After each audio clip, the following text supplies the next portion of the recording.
ಈ ಕರಗದ ಉತ್ಸವಕ್ಕೆ ಅನುದಾನ ಬಿಡುಗಡೆ ಕರಗ ಉತ್ಸವಕ್ಕೆ ಅನುದಾನ ಬಿಡುಗಡೆ ಆಗಿಲ್ಲ ಅಂತ ಸಮಿತಿ ಅಧ್ಯಕ್ಷ ಯಾರು ಹೇಳಿದಾರ್ರಿ?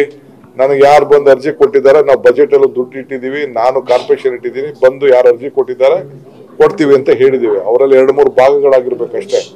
ಎಲ್ಲ ಒಗ್ಗಟ್ಟಾಗಿ ಬಂದ್ರೆ ನಾವು ಯಾರು ಅಧಿಕೃತವಾಗಿ ಏನು ಕರ್ಗಕ್ಕೆ ಮೊದಲಿಂದ ಸಂಪ್ರದಾಯ ಇದೆ ನಾವು ಮಾಡ್ಕೊಂಡು ಬರ್ತೀವಿ. ಬೆಂಗಳೂರು ನಗರದಲ್ಲೂ ಇಟ್ಟಿದೀವಿ, ಸರ್ಕಾರ ಕೂಡ ಅದ್ರ ಬಗ್ಗೆ ಚಿಂತನೆ ಮಾಡ್ತಾ ಇದೆ. ಜಾತಿಗಣತಿ ವರದಿ ಅದ್ ಯಾಕೆ ಬಂದ್ ಕರೆದ್ರು ನಮ್ನ? ನಮ್ ಕರೆದವ್ರಲ್ಲ ಬನ್ನಿ ನೀವು ಅಂತ, ಅದು ನಡ್ಕೊಂಡು ಹೋಗ್ತಾ ಇರ್ತದೆ. ನಾವೇನ್ ಸಹಕಾರ ಕೊಡ್ಬೇಕು ಕರ್ಗಕ್ಕೆ ಮೊದಲಿಂದ ಕೊಡ್ತೀವಿ ನಾವು. ಜಾತಿಗಣತಿ ವರದಿ ಇದೆ ಸರ್, ಮುಂದಿನ ವಾರ ಕ್ಯಾಬಿನೆಟ್ ಕರೀತಾ ಇದೆ.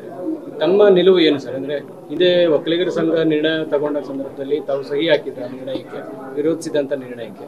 ಈಗ ತಮ್ಮ ನಿಲುವು ಏನು? ನೋಡಪ್ಪ, ನಮ್ಮ ಪಕ್ಷ ಇದು ಸೆನ್ಸಸ್ ಅಲ್ಲ. ಏನ್ ಹೇಳಿ? This is not a census,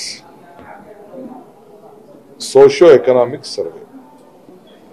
ನಮ್ಮ ಪಕ್ಷದ ನಿಲುವು, ಕೇಂದ್ರ ಸರ್ಕಾರದ ನಿಲುವು, ನನ್ನ ನಿಲುವು ಎಲ್ಲರಿಗೂ ಸರ್ವರಿಗೂ ಸಮಬಾಡು ಸಮಪಾಡು.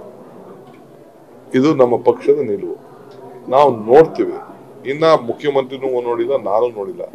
ಇವತ್ತು ಕಳ್ಸಿಕೊಡ್ತಾ ಇದಾರೆ, ನನಗೆ ಕಾಪಿನ ಕಳ್ಸಿಕೊಡ್ತಾ ಇದಾರೆ. ನೋಡ್ತೀವಿ. ಏನಾರು ಹೆಚ್ಚು ಕಮ್ಮಿ ಇದ್ರು ಕೂಡ ನಾವೆಲ್ಲ ಕೂತ್ಕೊಂಡು ಚರ್ಚೆ ಮಾಡ್ತೀವಿ. ಚರ್ಚೆ ಮಾಡಿ ಎಲ್ಲ ಸರಿ ಮಾಡೋಂಥ ಕೆಲಸ ನಾವು ಮಾಡ್ತೀವಿ. ಸಮುದಾಯಕ್ಕೆ ಅನ್ಯಾಯ ಆಗಿಲ್ಲ ಅನ್ನುವಂತ ವಿಶ್ವಾಸವನ್ನು ವ್ಯಕ್ತಪಡಿಸಬಹುದು ಸರ್.